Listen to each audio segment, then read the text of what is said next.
Welcome to Blinkers Off with your hosts, Jared Welch and Aaron Halterman.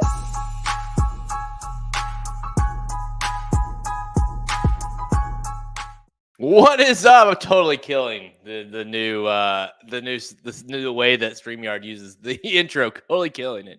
What is up? I'm Jared Welch. He's Aaron Halterman. This is an early edition of Blinkers Off on Wednesday. What's up, buddy? Yeah, you're struggling with the new technology there a little Dude, bit. I don't know. it's the way it's worded. It says intro, and my mind just said intro. Okay, yeah. And then as soon as I clicked it, I was like, son of a bitch, that's not the right one. Because we use it for like the videos that we do, right? And so it's just easy for you to hit that and it plays it, and then I forget that it's I'll get it. Maybe like next week or so, I'll get it, maybe. It'll take a while, yeah. Maybe by the Breeders' Cup, maybe by Breeders' Cup Live day one, you'll have it all ironed out. And that's the thing. Like, we're doing Breeders' Cup coverage today, a month in advance. So I think now it's kind of like, well, just get it perfected before the big day, the big days, I guess I should say at this point with the Breeders' Cup. So it's here, it's shaping up, right? I mean, now I feel like we've entered the please don't get hurt before the race territory now, you know? Yeah, it's at that point, it's just very similar to the Derby, whenever you're between that stretch of the last preps and the Derby, you're like, let's just make sure they get to the race. Let's make sure they get there and healthy. And yeah, because now it's over, right? But, it's crazy to think that we are in, and I don't know about where everyone else is. Obviously, we got insane hurricanes, hurricane happening down south in Florida. And then here it's like, feels like well, in the evenings it's not bad, but in the daytime it feels like it's hot, right? Mm-hmm. So it doesn't necessarily feel like it should be almost mid-October and heading into the Breeders' Cup here, but nonetheless, that's what we're doing. And this is the week that we were talking about this a second ago. It's like this is the week where it's like, and it's like, again, it's very similar to the Derby. It's like where you have that 1 week where you don't have a lot to like finalize, but this is like the last week before the fields really start shaping up. You get pre-entries out, then you get the entries out, and then you get the picks, obviously. So this is the week that we can kind of have a little fun as far as the angle of where we're going with on this episode. Yeah, I mean, it definitely is the calm before the storm once again. And like I said, we have two of these events like this where the 2 weeks before and the 2 weeks after is kind of a lull, and the Derby's one of them. And then, of course, here with the Breeders' Cup is the other one. And it's as simple as the best horses just aren't running now because they're all pointed there. So you kind of have some lighter weeks, and it's nice to have Keeneland running. We thought about doing some Keeneland previews and stuff, but it's like the website kind of already has that covered. So let's just move on to the Breeders' Cup. And I think this is shaping up as one that could go down as a really good one, or could go down as kind of just a in-betweener, because it all hinges on a few storylines. And I think that's why it's a kind of a good subject to talk about tonight, because this thing could go one of two ways, right? And it's going to be very fascinating to see how it unfolds.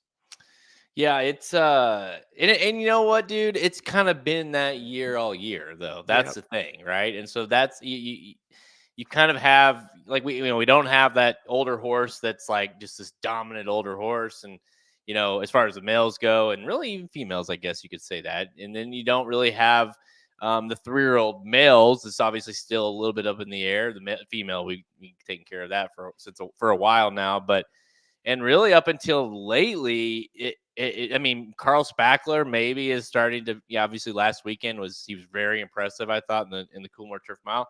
But it feels like we've been like, who's our even really good turf horses? Obviously, Cogburn is the exception there in the sprint. But as far as like the 2 turns distance type, those turf races that we're so accustomed to, having a beast or two, Chad Brown, maybe Carl Spackler is finally becoming that horse. But it just hasn't been a year where you feel like, yeah, we got this Breeders' Cup wrapped up. Like, this horse is going to win this one. Even like, I was looking at some of the like possible storyline ideas for this episode, and dude, the Dirt Mile is just, all the storyline. We didn't do one on the Dirt Mile, so we'll talk about it for a second here. It's like horses that are cutting back. And what are they going to do when they cut back? Horses that have disappointed, and what are they going to do now? National Treasure obviously won the Met Mile, but he didn't run. He didn't win last out, although he ran really well. But it's like, will these horses in a lot of those storylines of will these horses kind of fire in this race, and even like the horses that you would expect to run well, there's a couple of them that you'd expect to run well. So I thought the Dirt Mile for me is just and there's a few of those races, for example, we'll talk about, but just totally wide open. It's a year where you like a national treasure. You don't know if you really want to rely on him or not, and so that's like, if he shows up with last year's race, he'll win, but what race will he show up with? And that's kind of the thing, and kind of the theme of a lot of the races.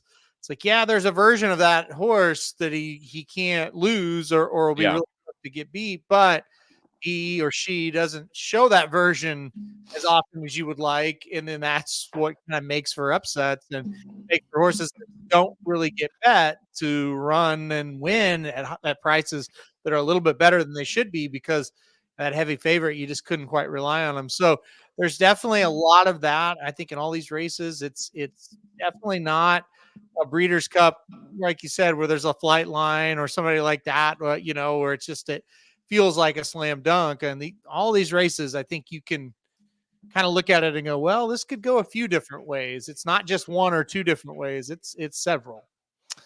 Well, guys, make no doubt about it, though. We, while it does feel like it's a little bit up in the air, and it is, but there are, as I was going through these, and you and I worked together on kind of coming up with 10 different angles, storylines to talk about tonight. And it's like, yeah, this is good. I love this. This is something to get excited about. And most part, they're all different races. And I think the bottom line is, and even though in horse racing fashion, typical horse racing fashion, the Classic isn't the last race, right? It's not even close to the last race, but it's like, okay. You do have a lot riding on Horse of the Year going into it. And that is kind of and I really hope, regardless of what happens, honestly, I don't care. I'll be perfectly blunt about it. I don't care. Torpedo Anna would be a cool story, honestly. Like, that'd be great. So I guess part of me is rooting for her, but bottom line is I don't really care. I just hope that we have, I hope she wins the distaff, and then I hope that it's like, okay, now it's up to the, the 3-year-old. It's up for him to get it done. If Fierceness can go do it, then hats off to you, buddy. You know what I mean? Like, I hope it comes down to that kind, and I hope he runs well. Like, I want to see this come down to a horse that wins Horse of the Year, and not an earned Horse of the Year. You know what I mean? Doesn't like, well, they got third and that was the best. You know what I mean? And Torpedo Anna was off the board. Let's really solidify a Horse of the Year. Yeah, I think the way the races are lined up makes it weird. Like you said, you got the Classic in the middle of the day, and I don't know. But anyway, it's kind of like last year. It's set up that way, and it kind of sort of took care of itself in a way. But we kind of had, okay, here's the 3 or 4 horses that have a shot at it. Let's see how they perform. And then it fell how it fell. So it's going to be that way again. We'll get to talk about it. It's a fascinating Horse of the Year and situation. And I think I'm with you. I don't really care either, to be honest, but it's going to be interesting to see how it unfolds. So is this, and again, I'm pretty sure this is the right order on the site, right? Like, isn't it like after the Classic, you still have 4 more races? Correct. Yep. And and here's why they're doing it, just for people that it's because it's out west, and they're trying to get it at that prime spot, as far as like between college football and all the things going on. But still, so you have the turf, and then you have the Classic, which is really, like you said, smack dab in the middle of the Breeders' Cup, the Breeders' Cup portion of races. On Saturday. And then after that, you got the Breeders' Cup Filly Mare Turf, the Breeders' Cup Filly Mare Sprint, the Breeders' Cup Mile. And you know what? Let's round out the day with the Sprint. And I think they did that last year where they had the Sprint. Didn't they do that last year? Yep. Had the Sprint afterwards. But at least, like, not having the Breeders' Cup Classic right in the middle of the card, that's just wild. What it looks like they've tried to do to me, it's like, okay, we're going to load them up. We're going to front load it. And then after the Classic, these are kind of the 4 races that only the horse racing people really care about. Yeah, because you're right. I mean, before that, we kick things off with the Dirt Mile, which is always a fun race, the Turf Sprint, the Distaff, the Turf. which, in the classic. So the Distaff Turf Classic are obviously the three biggest, not just biggest, but biggest purse, big, everything. So that is obviously where they're trying to line that up. And just so the time wise, it's 3:21 Central, 4 Central, and 4:41 Central, or what time those are going off on Saturday. So obviously that is why they're doing it on Friday. A little less concern, right, being on a Friday, but the Juvenile will go off at 6:45 Central, and then 7:25 Central for the Juvenile Turf. So obviously not as much concern on Friday, but yeah, it's last thing, the Breeders' Cup Sprint, 7:25 Central. So it's going to be a long day, as they always are. But I mean, I guess we don't have to wait. I mean, the way that is, like, there's no one in those ladder races that will have impact on the horse of the year. So I guess that. It is interesting. Another thing they changed was like, why is the Juvenile not the last race on Friday? They've done that for a while now. The Juvenile Turf is the last race, which I always thought that's strange, but I don't know. What does it matter? I guess it doesn't. So. We're gonna run them all anyways, right? Yeah. So it doesn't really matter. The horses don't care. So no. So we shouldn't, I guess, either. But all right, let's get into today's show. We're gonna go through 10 different key narratives to keep in mind as we head into the 2024 Breeders' Cup World Championships. Let's go. Multi-race tickets. It makes it interesting for sure. If I haven't really been on. I'm not on horse racing Twitter, but I imagine that's been fun. Probably. Honestly, the only reason I get on horse racing, or not, I call it horse racing Twitter. The only reason I get on Twitter or /X is in this time of the year, especially, is I check. I probably search. I have in the last 2 weeks searched Rashee Rice like multiple times every day, because it's like, if nothing else, for football purposes, or if you're watching a game, for instance, you're like, where is Achan? Like, where'd he go? And you look it up, like, oh, he's on the sideline, hurt, or whatever. Oh, that's great, So I use it for that purpose only. I do not get on there. I literally never use like the feed, or whatever. Like, absolutely not, because that's just a little shitstorm. But yep, no, I haven't been on it, and it's about 2 years now. So, and I bet you feel amazing. Yeah, and I don't, even when somebody's hurt or something, I don't care. It's not worth getting on that to find it. Somebody will tell me. Yeah, I'll tell you. If you ever have a question, just ask me, and I'll filter through the bullshit. All right, 10 narratives for you guys to look at. We are just a couple weeks out, man. Like, it's hard to believe that we are a couple weeks out to Halloween. I was talking to the boys about this last night, because we were like, dude, people are gonna be decorating. Well, some people are already, and they're insane. People are gonna be decorating for Christmas in a month, because as soon as Halloween goes over, it's like, dude, think about that. It's hot here. We're gonna be decorating for Christmas in a month. It's just anyway. So we're 3 weeks out for the Breeders' Cup. Do you guys decorate? How early do you guys decorate? After Thanksgiving, I would say, because you're not insane. So Friday, Saturday, Sunday after Thanksgiving. Yeah. Right. Yeah. Maybe if you're just feeling it big time, maybe you go the week of Thanksgiving or that. Maybe. Yeah. Maybe. But yeah, I mean, the people that go as soon as Halloween's over, the last trick or treater leaves, and they start putting out the Christmas tree. It's just insanity. So no, that's crazy. Yeah. Dennis, I want to know what Dennis does after Thanksgiving. Yeah. I say, the boys, but if it's up to the boys, it's last year we decorated really early because we moved into this house right in the middle of November, and it was like, well, we're already moving in, might as well just start putting shit out, But yeah, I like to wait, because it's like once if you do it early, then once December 20th or so hits, you're like, this I'm so ready to have this out of here, Gets old, no doubt. Yeah. Shit everywhere. Especially got a freaking elf moving around every night. Yeah. Oh yeah, Shoddy. Definitely still have Chief the elf. We are they are pumped. He's right up there with Santa. as far as like, oh, Christmas is coming, and it's like Chiefs comes back, and Santa, but so it's just they because he's there from December 1st to Christmas, and so Mm-hmm. and it's a freaking and they're older, they're getting smarter. It becomes harder and harder every year to like be creative, not slip up a little bit, Oh man, yeah. Be thankful you don't have to move it for your cat and your dog. Yeah, no. Your cat would destroy it anyways. Yeah. Yes. Yeah, for sure. She'd love it.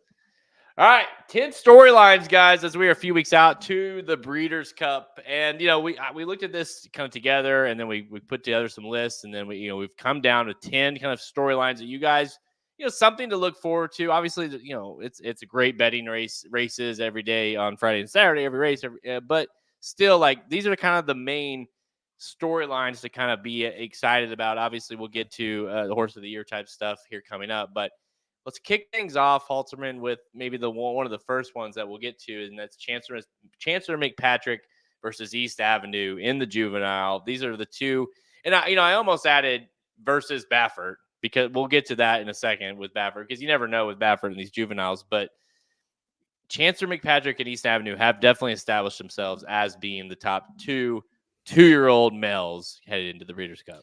Yeah, one of those cool matchups too, where they've got totally different running styles. So it's East Avenue's out ahead, and can Chancellor McPatrick catch him? I mean, that's very, very cool to kind of set that up. And also we've got a lot of juveniles that are solid. This is the headliner. These are the two that are gonna get the most. But like you said, Baffert has Gaming, who skipped the last round of preps. I never loved that, but he looked pretty good.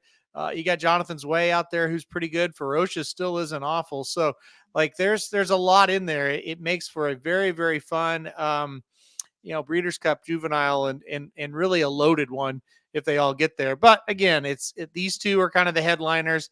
You look at what East Avenue did. That was pretty special. Still has a lot left in the tank, I think. But Chancellor's really just that horse, right? That just, hey, he's going to come with his run type of horse. We already got one in this new crop, the Sierra Leone type. I think Chancellor, going 2 turns should be fun to kind of see what he does as well. So I think this is one of the more exciting races out of the 2 days.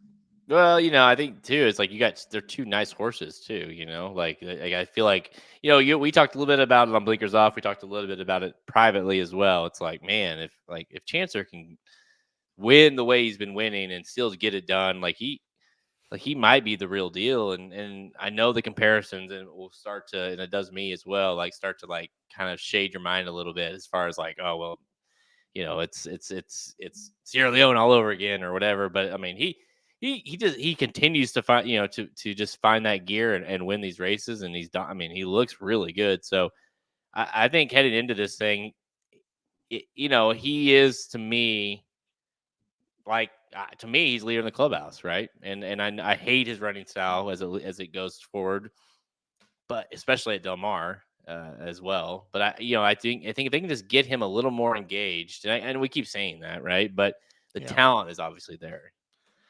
I don't think he's going to get more engaged. I think that's now out the window. But he's just going to do what he does, and I don't know what his deal is. He just doesn't want to run early. But yeah, he certainly is going to keep going. And I think again, he's going to get in a race where there's a horse up there that he can't catch. That's going to happen, but it hasn't happened yet for him, and so you got to give him a lot of credit for what he does. And you never really know how the pace is going to melt or going to shape up. I almost said melt down, but how the pace is going to shape up. And if there's a lot of it, I mean, he's your most likely winner. There's no doubt about that. And we'll just go right into the next one, because, I think that kind of goes hand in hand, and that's what will Bob Baffert do, right? And the juveniles, and we'll talk about both sides here in a second. But as we're talking about the juvenile, we'll talk about that first. And obviously, there's a lot of storylines with him, because one, he can get points. The juvenile's worth points, so as it goes to the Kentucky Derby, there's that as well. It's out west. There's that as well. We obviously know he tends to run very well out there. And so now, and like you said, gaming is the horse. Like Freak kind of seems like he might be a freak. Don't really know for sure, but the reason we don't know is because he skipped his prep, right? And now he's going to go right to the Juvenile. So it's like you could be talking like, oh, Chancellor's this and East Avenue's that, and blah blah blah. And then here comes gaming. He's like, well, hey, by the way, I'm trained by I'm trained by Bob Baffert, and I'm way better than you guys. So I do think there is the kind of kink in all of it. Maybe gaming is just that much better than the rest. Yeah, it could happen. Nobody's going to be surprised if Bob Baffert wins the Juvenile. I will say I don't love for the 2-year-old to skip the final prep. I don't really think that's a positive. But look, he was pretty darn nice. He's gonna have to run 2 turns for the first time and at the Breeders' Cup, so that's concerning. And past him, yeah, I didn't love Citizen Bull. I don't know about him really, and so I really think when it comes to for the juveniles on the male side of things, gaming's the one. But again, you're telling me you're going to run a 7 furlong race at Del Mar in September and then run the Breeders' Cup Juvenile. It just you can't tell me that's like what they wanted to do. I don't know. Something's probably a little bit wrong with the source. But that being said, I thought all along after I saw him debut, obviously that was the best looking 2-year-old that he had. Back that up, but now can he go all the way from that race to the Juvenile and win? I don't know. All right. So, and by the way, like I thought Getaway Car ran way better, bounced back last time out, but to get beat by the other one, right? That's not exactly, because I feel like we learned like, okay, he's obviously better than he was in that last one, but is he like that good? I mean, is he good enough to be like the Bob Baffert one? Probably not, right? He feels like a horse to me that can't really accelerate. He kind of does things right, and then when it's time for him to kick going a little bit more and kick on a little bit, he has trouble doing that. Which that might mean that maybe there's a race he falls in that's paceless one day and he can win it. But I just don't know. I did not think. I really didn't think he showed a lot of acceleration, even in that like second win when we were watching it. I thought, it's good, but he's just kind of developed and these other ones haven't yet. And now some more horses have developed and have started to run. And it's like, yeah, he's not that good. Speaking of that good, maybe let's we're talking about Bob Baffert still, with Bob Baffert heading into the Juvenile Fillies as well. And last weekend we had the Oak Leaf Stakes. That's right, the Oak Leaf Stakes. And Nooney did not win, but her stablemate did, and that's Non-Compliant, who I both text each other after that. We're like, man, that was pretty damn good. So Non-Compliant takes down Nooney. Non-Compliant did go off the favorite, and it kind of the riding was on the wall a little bit with that one when we kind of saw who Hernandez was riding, and it's like, okay, like that makes sense. And boy, she looked good. So do you have a lot more confidence going in here with her from as far as the Bob Baffert side, less versus gaming, who you're like, I don't like that they skipped the race. I thought it was a really good race from Non-Compliant. I can't say that I'm like really confident about her though, because I don't know. She ran well. She was very wide on both turns. She probably ran about as good as you would expect her to off the trip that she got, but I don't think she's like a world beater, but she's good. I think it's going to come down to, kind of just when those past performances come out, kind of what do these horses look like when they're actually side by side versus all of them kind of being separated. Non-Compliant's got a big shot, but I really haven't seen anything that looks just amazing on this side of it yet. So I'm not quite sure yet on this. That Immersive, I'll bring that one up because she ran the Darley Alcibiades, and I felt her and Non-Compliant kind of the same. Turn the corner. Okay, let's see what they are. They were able to win, but you watch it back and you're like, they weren't really like accelerating. You know what I mean? Like, yeah.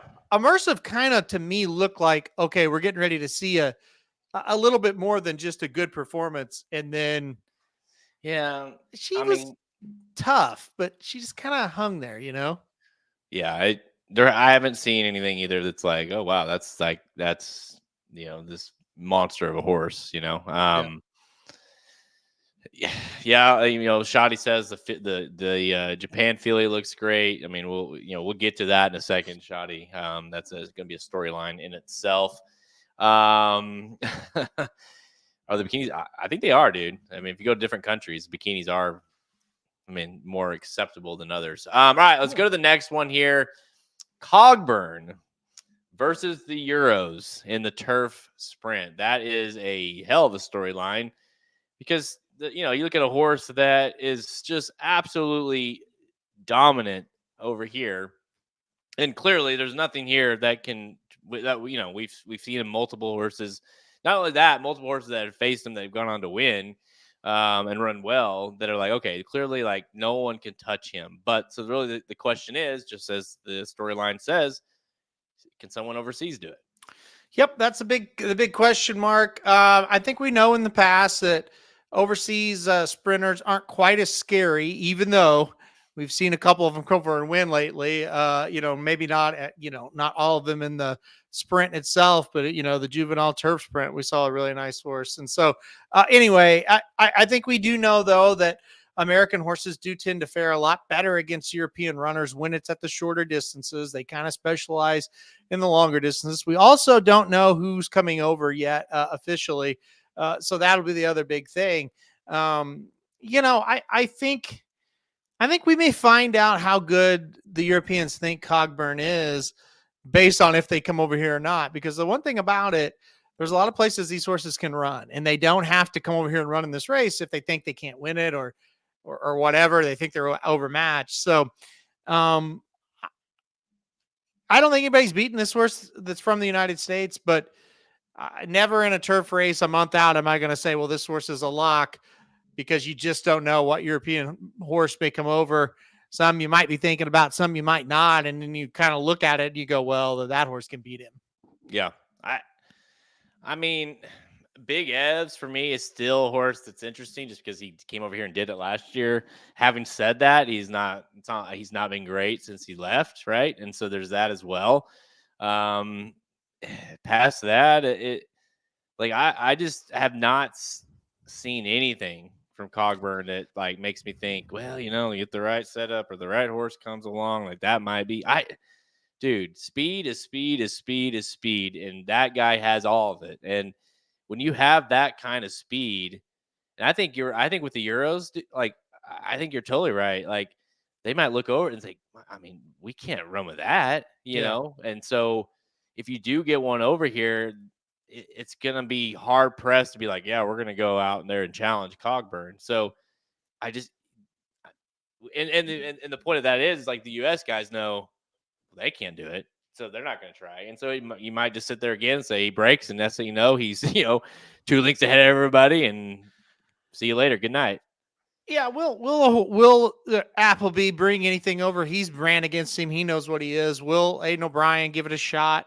Or will it be some of the other trainers over there that are very good, but maybe not that huge of an outfit of those two that we're just talking about? So again, I'm very intrigued by, because right now, hell, there's 30 of them that could come over, right? But we know as the weeks go on, those lists really start to shrink, right? And so how much do they shrink by, and who actually enters will kind of give us the idea of the Euros, or might say, yeah, we're going to punt on this one, or they may say, hey, we think we can beat them. So that's going to be fascinating. But on a personal note, this is my favorite horse right now in trading. And if you're saying that, who's the horse you're rooting for to win the most, it's definitely Cogburn.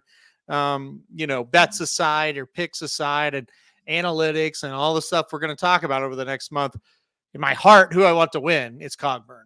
Yeah. As far as the whole 2 days, honestly, for like the personal level of like, I'm really rooting for this horse to win. Like I really will be kind of disappointed if they don't. He's right up there for me for sure. Yeah. I think Torpedo Anna, I've just become a real big fan of hers over, I think a lot of us have.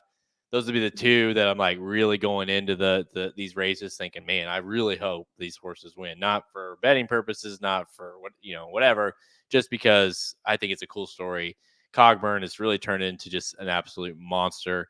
And honestly, dude, and I don't think it's possible, but I would love to see him just absolutely just annihilate the field. Just win by, like he's been doing basically, and at least get nominated for Horse of the Year. I don't think he would ever win it, ever. But it'd be amazing if you had, like, say, Torpedo Anna, Fierceness, and him, because man, what a horse he's been this year, and probably deserves at least to be nominated.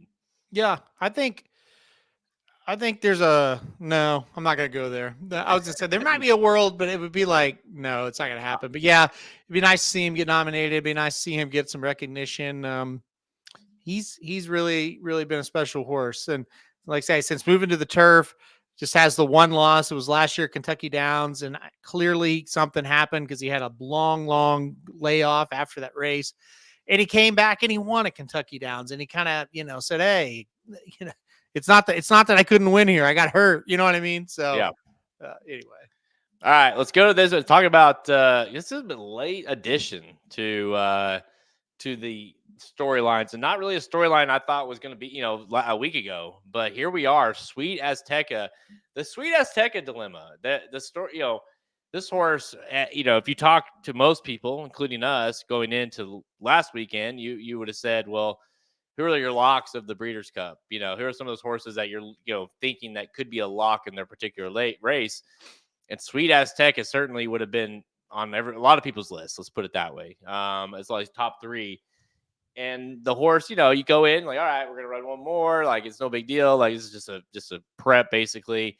Last weekend, the Chillingsworth, I think it was, at Santa Anita, no big deal. The horse never ran last and was bad, like so bad that we're like, well, she's hurt, obviously, like something happened. No, I mean, they're saying the heat, they feel like the heat may have got to her, and that the 1-9 favorite McCarthy is still planning to run her in the Breeders' Cup Filly Mare Sprint. So all of a sudden it's gone from she's like a lock to win to, I don't know, not for sure if she's going to run, to no, she's running, but what will we see from her? Well, McCarthy's no dummy. That's number one. And so I think it's actually a very good sign that he's like, no, we're going to run backs. So that tells me that I'll say some little something. Obviously it was a big something that she quit, but it wasn't any kind of soundness issue or she's exhausted or anything like that. Some little something happened that caused her to have the bad performance, whatever that might be. So for him to run her back is a pretty good sign. But she obviously, there's a lot to be scared about after that because it was pretty brutal. And she was 1-9 in that race, like you said, and she should have went off at 1-9. I mean, she was way, way, way better than those horses. And you could tell when they were turning for homes, like, oh, she's totally empty. So that's not good. But anyway, he's not dumb. He's not going to throw her in there just for the hell of it. He must think that she's going to be okay. But yeah, this race definitely went from, okay, that's my horse, to, I have to think about this a little bit now because there's some quality in here. Just nobody that really had matched up to her to this point, but now there is. And yeah, I really liked Zietlos, who won at Keeneland over the weekend. I'm really, really, really pissed off at myself. I didn't put that horse on top. I picked her in second. The more I read the form and looked at things, I thought she's gonna be tough in this race, and I didn't do it. But anyway, I thought she looked really good as well. So there's horses you can take now for sure. Yeah, and I saw the chat there. Ways and Means, definitely a horse that's found that right placement as far as distance goes as well. This could be interesting. Definitely makes it from I think she's a lock to this is somewhat of a level playing field. But I'll say this about her, about Sweet Azteca. It's like, and you kind of alluded to it, at least like she ran just, I mean, it was a non-effort, right? Because like if she would have ran like kind of a sort of like quote unquote her race and kind of didn't quite have that punch and then lost, right? You'd be like, I don't know. Maybe she's tailing off a little bit or something. But when a horse runs that bad, and she's obviously been the absolute total opposite of that going into the race, then you're like, okay, something happened, right? Yeah. And you're right. McCarthy is certainly not going to be like, well, we got to run her. We got to run in the Breeders' Cup. No, if there's any issue whatsoever, they're not going to run her. So, and to be fair, maybe they don't, right? We don't know. Like, there's still a few weeks out. We'll find out. But if she is entered in the race and runs, like, you got to expect her to go back to that old self. Yep. I would agree. I think, well, I'll say this. I think if she enters and she runs, they believe she's going to be back to her old self. Now, whether that happens, you just never know. But yeah.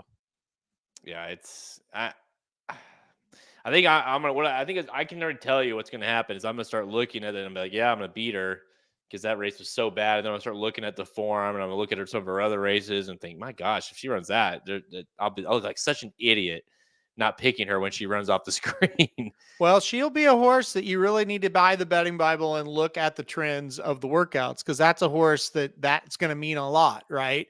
We're going to look at the trend of the workouts leading up to it, look at the trend of the workouts perhaps leading up to her last race, and then compare to her prior trends where she's leading up to races where she really flew home, and you're going to look and go, okay, what looks similar here, right? And I think that's a perfect example. That's not the only one, but one of those ones where you got to look at it and that's going to be a determination. And that's why that's going to help so much. And that helped with Cody's Wish and with the the horse. I can't even remember the name that won the sprint for Mott.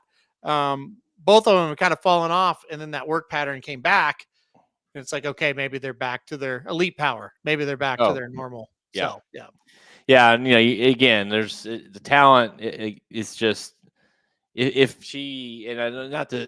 I mean, there's a lot of horses that are in the race that I think are pretty good, but aren't unbelievably good. And if those kind of performances, you're like, yeah, I don't know, I might try to beat them after that one. But with her, it's like when she runs that race. I mean, you and I were together when she ran. I don't remember the name of which race it was, but the race before that, and like, my gosh, like that horse is just a monster, right? Just an absolute beast.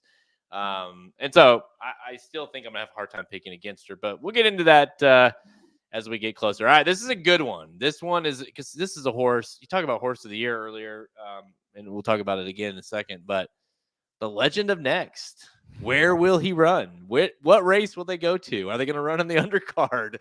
Are they going to run in the turf? Are they going to run in the classic? Probably not. But this is a horse that we have consistently ranked, you and I, top 10 all year long in the top rankings. In the classic rankings, I stopped ranking him, but I was ranking him like third or fourth every week, just because golly, he's got to be. I mean, if they got to run him in that race, they got to try it, and they keep talking about the turf. So what the hell are we gonna do with Next? Where's he gonna run? Is he a total toss at this point? Are you hoping that he runs on the undercard so you can pick him? You know what I mean? Like, I don't know. I hope he runs in the classic. I really believe if he's in this classic, he has a huge chance to win. Because when I saw him run 1.25 miles up at like Belmont, the Big A, Aqueduct, whatever you want to call it, he looked just as good as when he was running those 1.5 mile, 1.75 races. I think he could win the classic. I, in no way, shape, or form, want to see him on the turf. I just don't. And I get it. It's 1.5 miles, but it's a whole other surface. It's such a difference. And in some regards, maybe tougher to win, or at least maybe tougher to hit the board. It's going to be deeper. You're going to have more Euros on the preferred surface, and then you're trying a whole new surface. Run him at 1.25 miles. Look, at least it's on the dirt. He has a win at the distance. He looked just as dominant. Try that. I would not do the turf. The turf sounds like a monumental mistake, in my opinion. But the classic, I don't think so. Let's just say, for argument's sake, like let's say they tried the sword dancer or something. Like that. Even then, I've been like, damn, that's gonna be tough. But there's a time to try it, and that's the time to do it. And honestly, that race is probably too tough. But the point of it is like that's when you do it. If you're hinting at the idea that maybe when we get to the Breeders' Cup, we might run him on the turf. Then, I mean, I get it. He's ran on the turf in his past life, right? And ran well. This ain't that, right? It's a different ball game we're talking about. So get a feel for it before you just jump in. And oh, by the way, every time he runs on the dirt, he wins by 20. Okay? Try the classic. He's already running on the dirt. He beats the shit out of everybody he faces. Let him try it. Yeah. It's just every time I'm like, surely the next time they're going to try like a quote unquote legit race. And nope, there we go. We're going to run one of these other bullshit races that have 5 horses in it. And he's going to run off the screen. And that's what he does. Yeah. We have no idea how good he really is, but I'm pretty sure he's really good. Yeah. And he's certainly absolutely this distance, bam, right. I mean, perfect, right? These horses, you might have some question marks on some of them, but can they go this far? Do they want to go this far? Is this their preferred? No, this is it. He loves going long. Give him a shot. That's all I'm at. I think that's all we're all asking. Just nobody, even if he runs last, would be like, you shouldn't have done that. It's time. It's time to try it. It really, honestly and truly, was time to try it for the Woodward. I really thought he was going to do it I'm sorry, not the Woodward, the Jockey Club Gold Cup. They switched the races. The last grade 1 at Saratoga for the Olders. I thought, okay, this is a really good time to try this, because I thought, okay, you've dominated. That race usually comes up a little lighter than the Whitney, so you don't want to try the Whitney. That's a really good spot. Let's try it. Let's see. And guess what? Even in that race, if he runs in it and he runs 3rd or 4th, you go, hey, that's fine. Go run in your marathons. You tried it. Forget it. And this is a situation here where it's like, I know a lot of people are going to go, you don't own him and he likes to win races with this horse. That's great. But at the same time, you're hurting yourself, even as an owner, if you don't try it once. And again, I'm 100% with you. If you try the classic and you run 7th, you will get that. That's better than going and running in that marathon and winning it again. And you can go right back to it. Yeah. And nobody will say, nothing about, no, oh, you shouldn't have done that. That was so stupid. Why? No. It's time. It's not a situation, okay, where he could go to the mile or he could go to the 1.25 mile race, the classic or the dirt mile. And the dirt mile's over here and it's $1 million and he fits that perfectly. Okay, you might not want to give up that $1 million race, right? Because that's a big time race. The 3rd race on a Friday. And again, if you want to go win all those races, go do it. That's great. But once, try it. And if it doesn't go your way, those races are always going to be there. Those $100,000, $200,000 stakes. Try the big one. And even if they go to the turf, okay, good. That's okay. I think that's a harder avenue, but you're trying it. And I like that, so we'll see. We're talking about a horse that's won 9 of his last 10, all in the dirt, won all of his last 7, which I think if you combined all of them, I don't have the number, but if you combined all of them, it's got to be over 100 links that he's won those races by. And we just keep running them, and I'll be honest. I think Dennis, it's the trainer. I really think that's what it is. It's some of the quote, and I don't know that for sure, so I'm not going to sit here and say it is. But from the quotes that I've read, if you kind of just read between the lines, it really feels like he's very against taking the risk. It's like, well, he's already doing. What more do you want? He runs. He's a great horse to have. He runs his race and blah blah blah. And it's like, I feel like, and you guys, I think you're doing the game, the history of the game, a disservice by not running the horse in the competition. It's like playing this. It's like, you give me shit about, the Falcons, we're playing in, we have 2nd graders, we're playing in 1st grade division because they had to move us down or whatever. It's like doing that your whole life, you're playing, college teams are playing against high school teams because, well, hey, that's just, it works, it's like, well, at some point you got to see how good you are. You got to try. It's you owe everybody that. You owe the team that. You owe the horse that. Like the horse deserves to go out there and run to his level of competition and see. I would say this. I don't care about I don't care what the horse thinks. I don't about his legacy. I don't care about the people. I don't care about horse racing. Definitely the history of the game. I don't give a shit about that. You owe it to yourself. It's like you owe it to yourself. Pretend like, I don't know even how to compare it, but if you're in a class and you're winning by 30 links every time, you owe it to yourself to see what else is out there. And that's the thing that I've never really understood. And again, if this horse was winning these marathons by like a half length or a length, stay right there. It's whatever. But when you're running buyers that are better than everybody else and you're just blowing by the competition and he just looks like a Hulk, it's like, just try it. And it's nobody's going to look down on them if they run 5th in this race or 8th or 9th. It's not that big a deal. It's really not. So I don't know. So last year's Brooklyn was like the closest he's come to losing, which wasn't close. It was like 2.5 links or something, Right. but it was under, I mean, he was in hand, but that's just what it was. I believe the horse was, who got second? Calibrate got second, and then Red Run got third. But so that was it. But past that, like every race, the Birdstone after that won by 11 3/4.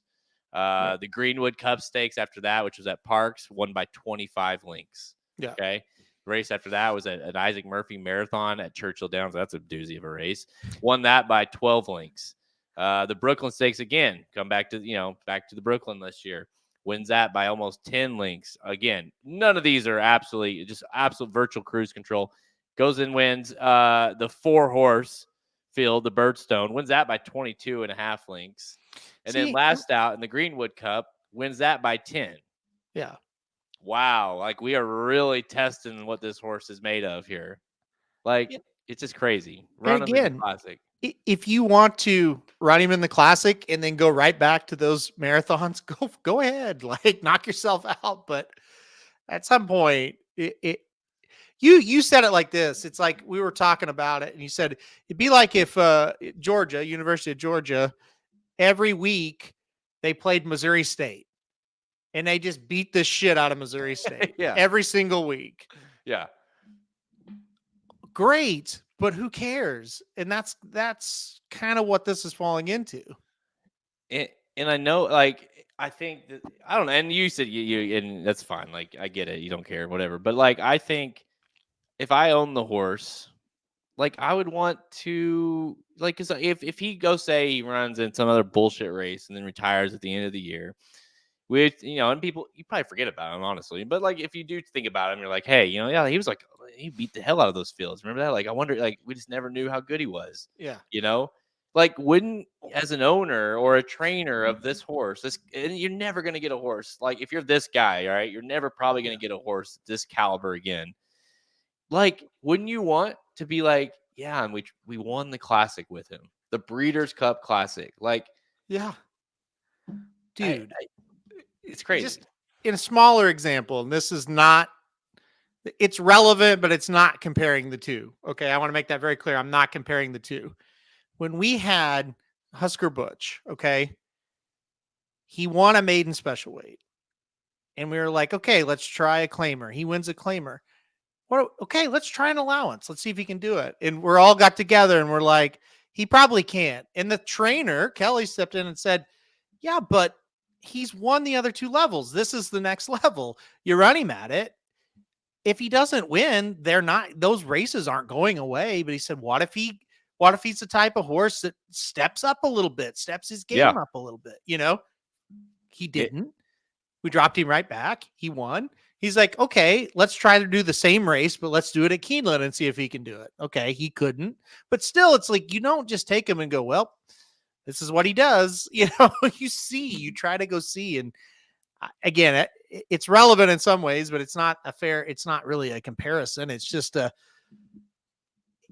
we're talking about baby steps basically, at this point. And it's just like, logically, okay, we're winning ungraded races. And even if you're like, well, let's try the Jockey Club. Well, that would have been okay, but anyway, it doesn't. I mean, at the end of the day, we don't own him and we can't handle, we can't do anything about it, but hopefully he's in the Classic. Yeah, he's a gelding. I just want to make sure, Ron, he is a gelding. He's let's see how old he is. He's 6 years old, and he's earned $1.3 million in earnings, which I get. I mean, that's a lot, definitely. But he's also ran 23 starts and he's won 13 of them. And why? Like, he's not running the big races, so that's why a horse of that caliber, or that wins that many races, and honestly, early in his career, he was kind of all over the place a little bit, and again, was on the turf some, and was so. I feel like he's running better. Is he 7? Okay. He's running better than he ever has. Yeah. Ever. So, okay, I was right. Thanks. You messing with me, Truth Exposed. You're the guy on air. That's just a commenter, so you would know. Well, the way that was worded, it was like 7 years old. I must have misread that. Okay. I've read several crazy things, not from Truth Exposed, but several crazy things in the chat already tonight that aren't right. So hey, listen, it's what night is it? Is it Wednesday? It's Wednesday night. We got a lot of people in here. We're hyped about the Breeders' Cup. So okay, we'll get off our next soapbox, but we'll get on it again, I'm sure. Okay. When they enter in on a marathon on their card. All right. This one here. The year the year of Japan. And it's obviously keeps happening more and more. Last year, they had a record 8 horses entered, Japanese horses entered last year. This year, dude, the plan is 19. Yeah. 19. So not only they're going to break the record regardless, but they're going to shatter the record likely, as 19 are planned to enter throughout all the Breeders' Cup races. This feels like, and on top of that, dude, it's a year that we've already kind of established. We don't have a lot of those heavy hitters, as some of these races are seemingly wide open. Even like the Juvenile fillies we talked about a second ago. It's like, I kind of like that Japanese horse coming in. Could be a year. Is it the year that Japan comes in and just rolls? Yeah, I think it could. I remember. I'm trying to think. How many did they win at Del Mar? The year they ran 2 or 3, didn't they? They won the turf. Who was that horse 3? that won the turf mile? I think it was. And they didn't have near as many, and they weren't overly hyped, especially the distaff. So anyway, I think this is going to be a big year. So here's the deal. It's kind of a perfect storm for these Japanese horses. And I think the biggest thing we got to think about is we have a standout turf sprinter, right? We have some standout females in the distaff. Yeah. Where are the other standouts from the United States? Fierceness is a standout, but he's an inconsistent standout. What I'm saying is, there's not a whole lot of horses you got to fear if you're Japan or Europe or anybody else. So I think the influx of Japanese horses and European horses really are going to make this Breeders' Cup great. I think the Breeders' Cup's going to kind of hinge on a couple of Americans that we kind of already talked about, and then these overseas horses. And I think Japan's going to have a huge year. Yeah. I don't know that they're going to, win 5 races or whatever, but I think they're going to be around and they're going to be competitive in anything they enter. It's going to make it very challenging for us handicappers, everybody handicapping. You're going to have to rely a lot on replays, on kind of on angles, who's bringing, who they shipping in, what jockeys can, what is that that kind of stuff, because it's tough when you have these horses coming and you don't know a lot about them, or you haven't been following them all year. So a lot of homework going to be involved with these Euros / Japan horses coming over. But it definitely feels like, and I feel like I've been saying it all year. It just feels like the year that we're going to see these kind of start to take place, and because I think the biggest part of that is you don't have the heavy hitters that you'd like, and honestly, it could be capped off by, again, not capped off because we've got multiple races after, but capped off in a big way by one of these horses winning the Classic as well. I mean, yeah, they've definitely with Forever Young have a big time player, and I can't, and I don't think I don't know, maybe there's been a year or two that I'm not thinking of, but the amount of horses, not only from Japan but from Europe, with City of Troy, throw him in there, that can win the classic and actually can win it. Like, not one of those that if they win, we'll be surprised. It's, hey, Forever Young wins, no surprise. City of Troy, obviously no surprise. Even Ushba Tesoro, that would not be a surprise. There's so many that just wouldn't, that the classic usually feels like here's all the American horses and maybe here's one or two from overseas. And I don't think they have a shot. This year it's like, well, hell, they make up half the race and they've all got good shots. So it's crazy that way. Well, listen, I mean, and like, Shotty's perfect timing for that because they damn near did it in the Derby, right? And maybe should have, right? With Forever Young winning, running third, but right there at the end of the Derby, and obviously came back and looked good last out and running in the Classic next. So I feel like we're on the cusp, and and it's so close, right? And really, German ran well last year in the Breeders' Cup Classic off that kind of layoff. Again, like, just we're close, and it's going to be tough though because it also feels like you don't want to be behind. You don't want to be too early on it, right? In this year, when we're talking about the best likely horse to win the Classic is a 3-year-old, maybe.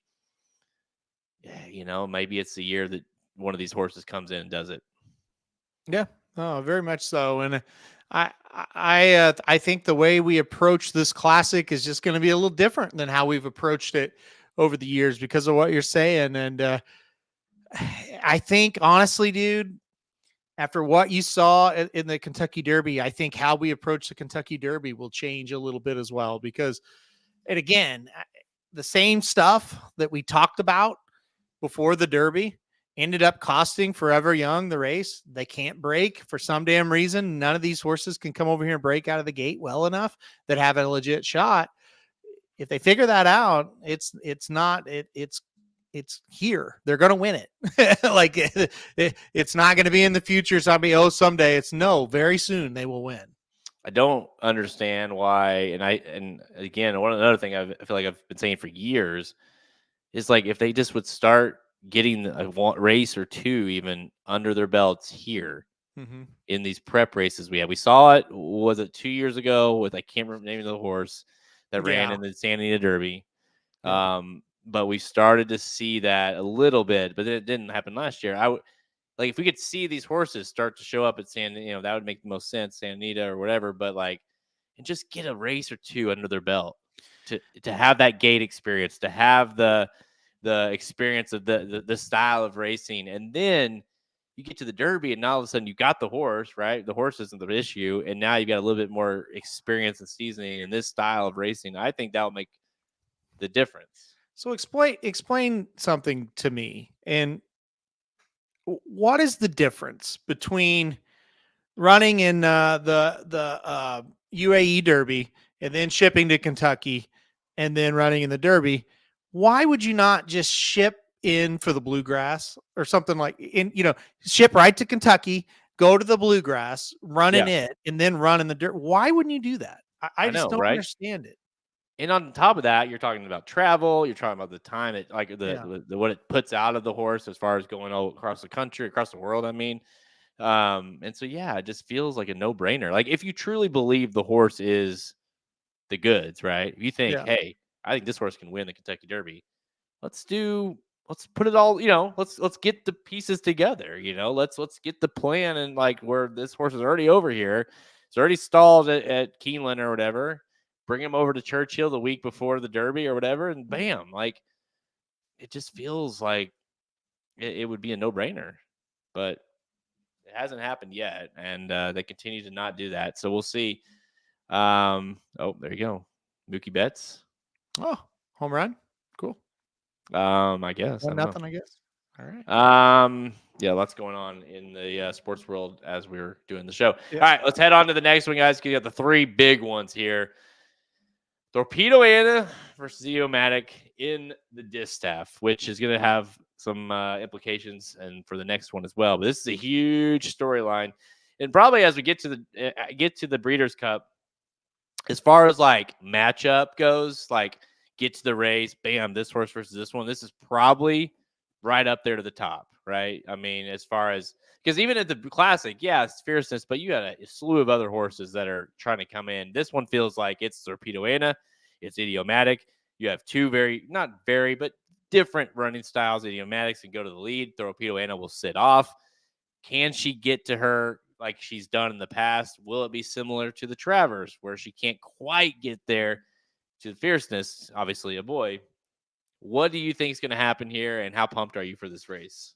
Yeah, I think it's another aspect of it is Idiomatic kind of feels like she's getting back in really good form, and is Torpedo Anna kind of fading off a little bit, right? So that's another aspect to it. Like you asked us that question in August, right after the Travers, it's like, oh, Torpedo Anna's got this.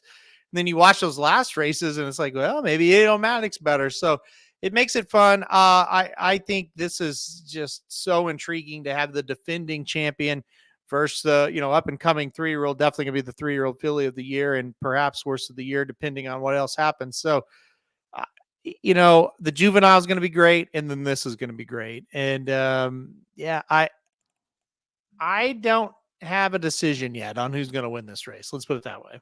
We'll talk here in the chat as well for of course, the Japanese horse. Awesome result coming in, undefeated. Mare for Justify as well, filly for Justify as well. So that's cool. So hey, listen, if they get away with this thing and start rattling off wins, I mean, what's going to stop them from coming in and taking down Torpedo Anna and Idiomatic as well? Yeah, I know.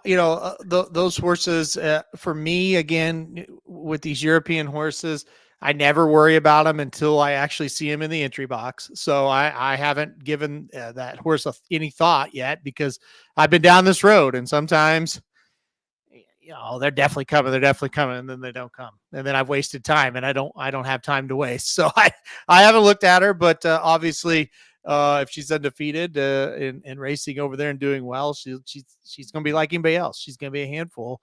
And I think it does kind of become a situation. Okay. When do we go away or from Japan, and when do we include them? And that's going to be a big decision.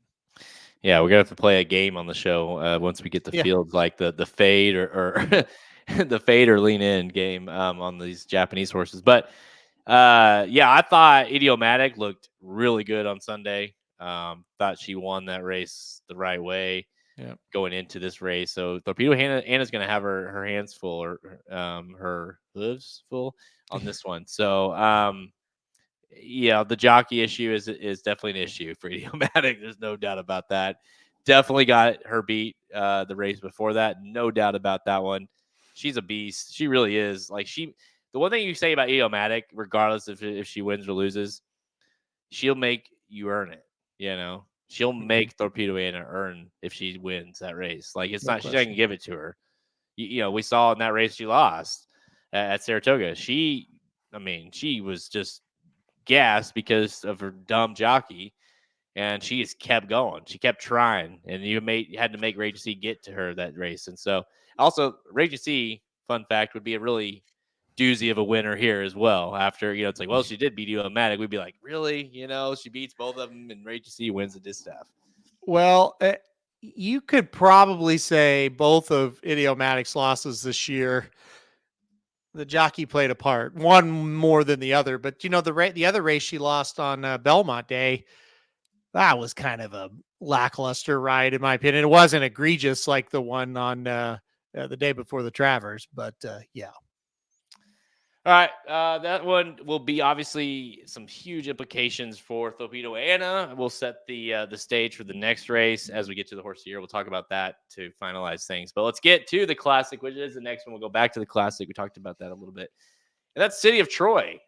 We obviously didn't talk about him earlier just because we wanted to save it for this. But City of Troy is going into this race. He's not the Japanese horse. He's coming from overseas, though. He's a Euro horse.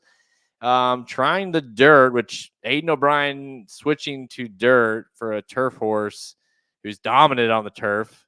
I mean, absolutely dominant. is just unheard of, right? And so the fact that Aiden O'Brien is making that decision to run this horse in the Classic, not to mention he's getting pounded on the books overseas. He can make you look stupid if you try to fade him, and he also could be a disappointment if you pound him here. So he's a tricky one. He's something we just don't deal with all that often in this race. Usually a horse like City of Troy is 1,000% going to the turf, right? No And doubt. we know exactly what to do with him. But yeah, they're going to try the dirt with him. That's something that it doesn't usually work, but they're not usually the horses like City of Troy that are trying it, right? So there's hit and misses with it. He's a victim of his own hype at times. I told John White that a couple of races back when he won, but it's like, yeah, it was just okay. It's like, you know what though? He was so heavily hyped by Aiden that we expect every time he runs, he's just going to just run off the screen. And that's just not him until the last race. I thought the last race he got on the lead and I'm like, that's not really where he needs to be or where he usually is. And then he just kind of went into beast mode. And that was the first time I really watched him and go, you know what? That was kind of a horse just saying, I'm a lot better than you guys. You guys piss off. And that was really impressive. But again, we have no idea how he will handle it. We have no clue. We can look at his breeding and say, yeah, there's a chance for sure that he can handle it. We can listen to the trainer. The trainer says, yeah, no doubt he'll handle it. You don't know until you see it, though. And even that trainer, he doesn't truly know until he sees it. Yeah, it's such a, because what is, I think the turf is like I think it's like a $4 million race maybe, versus I think what they upped it. I think it may be 7 now, the Classic. But point is, like, it's a good race, solid race. Aiden's brought horses over and dominated before, right? And these Euros will do that. That's because that's a, hey, free money. We'll bring him a horse over there and win that thing. If he didn't think he could win this race, I just don't think they would run him, you know, and again, like you can say that, like, that's a very vague statement to say, because yeah, we weren't going to enter the horse. But when it comes from him, like, maybe the world's best trainer, maybe one of the best trainers of all time, not maybe, is like, that means something.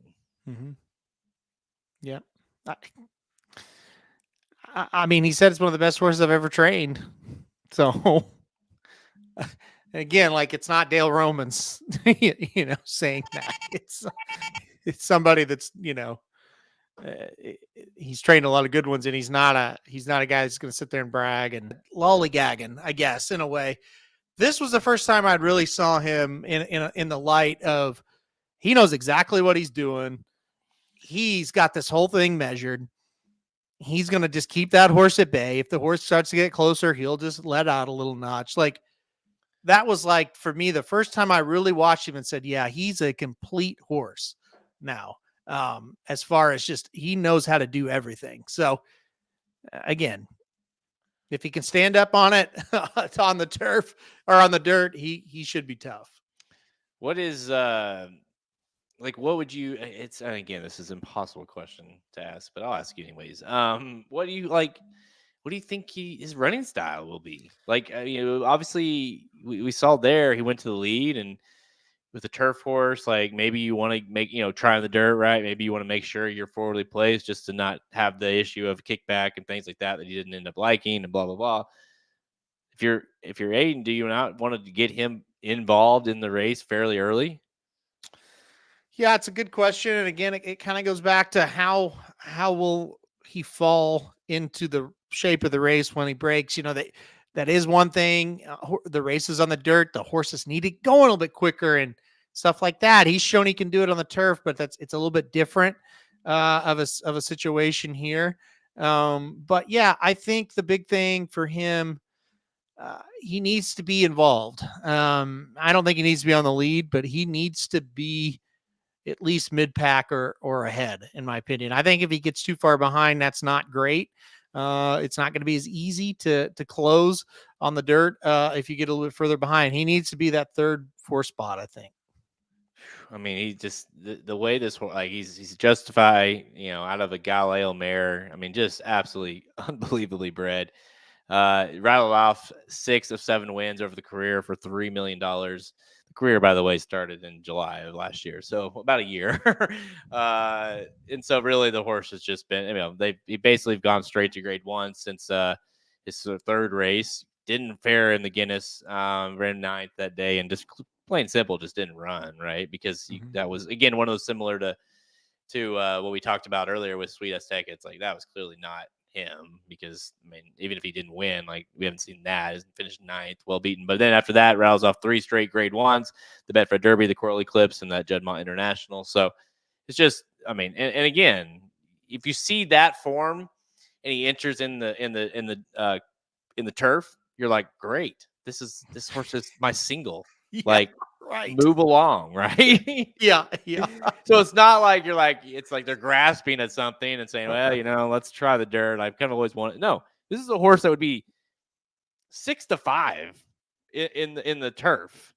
Yeah. And it would be almost a cinch to win the thing. And they're saying, no, we're going to run in the Classic. Well, to that point, and John White's told us for months, they'll go to the Classic. They're going to go to the Classic. And I never really took it serious, because I just kept thinking that when this is all said and done and it's time to enter, they're going to look at the turf and go, well, hell, he's going to win. So let's just put him right there. And there's still, believe it or not, a tiny part of me that believes that's still going to happen. Although it's very small now, because it surely seems like it's full bore towards it. And I mean, you've said it a couple times, and I would have to agree. Aidan O'Brien is not putting him in it just for the hell of it. He thinks he can win it. And so that's good enough for me.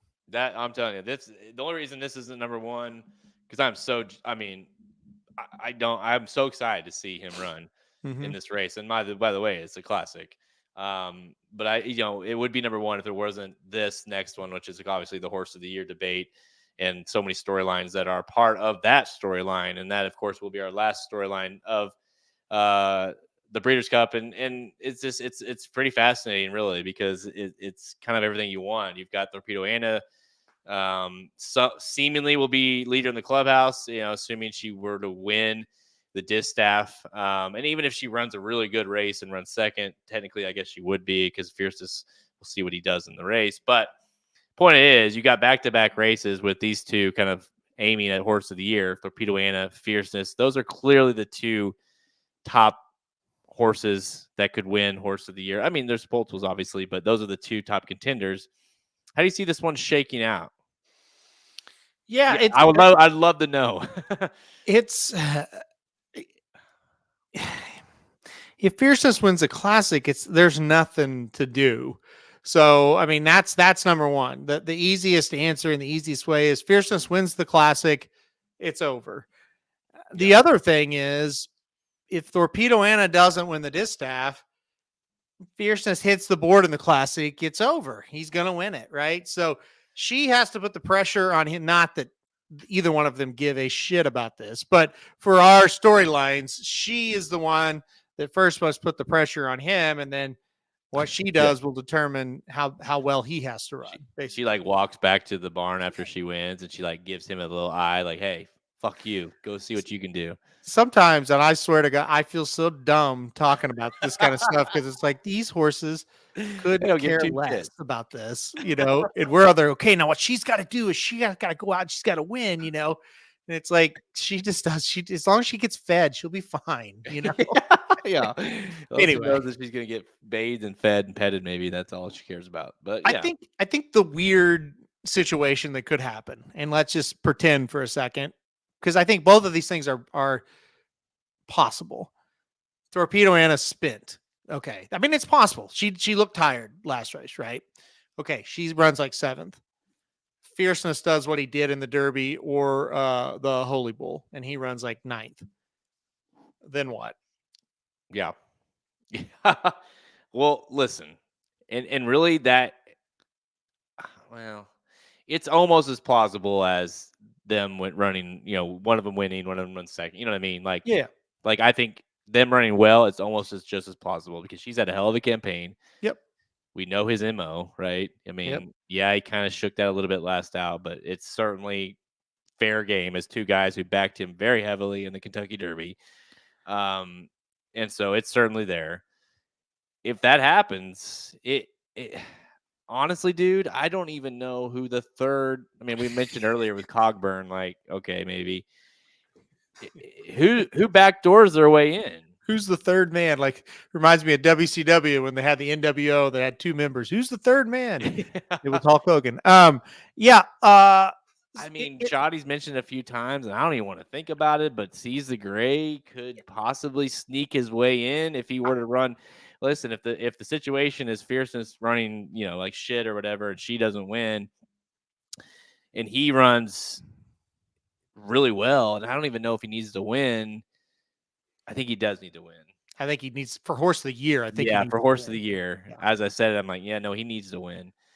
If he won, then if those two lose and he wins, I think you have to give it to him. I think I'll put there's more people are saying, but Dennis said them both in the same line, so I'm gonna put in there. I think if both those Torpedo and Fierceness run 9th, let's just throw that number out there. I think if Next or Seize the Gray wins the Classic, I think they would be horse of the year. I think they have to win, but I think they would be horse of the year. So there is a world. I don't think Seize the Gray, but Next there's a world Next could do that. No, for sure. If Next were to win because win the Classic, it's not only would he's won every race this year. He wins the Classic. It's a good story. So that is, you have to factor that in as well. They love to vote on stories as well. So yeah, maybe. What about a Arthur's Ride? Could he even though he was awful last out, if he were to rebound and win this race, would it be enough for him to get back into the driver's seat of that? It would feel a little White Abarrio-ish, wouldn't it? I don't think so. Ron says Cogburn. I just don't know that they'll vote a turf sprinter. I might vote them, but yeah, my heart wants them to for sure. Yeah. And if you look at the list, like Sierra Leone, let's say, is that like if he wins, like he hasn't won a lot this year. I don't think he could do it. No. And that also is a secondary debate to 3-year-old of the year. Like we're gonna decide 3-year-old of the year. Also, I mean, obviously not the female side, but the male side. We're gonna decide a lot of that with this race as well.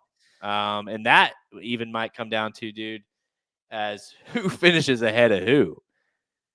They may not even have to win if, say, we talked about, obviously, if City of Troy comes and wins, it might be like, okay, between Fierceness and Sierra Leone and, some of these other ones.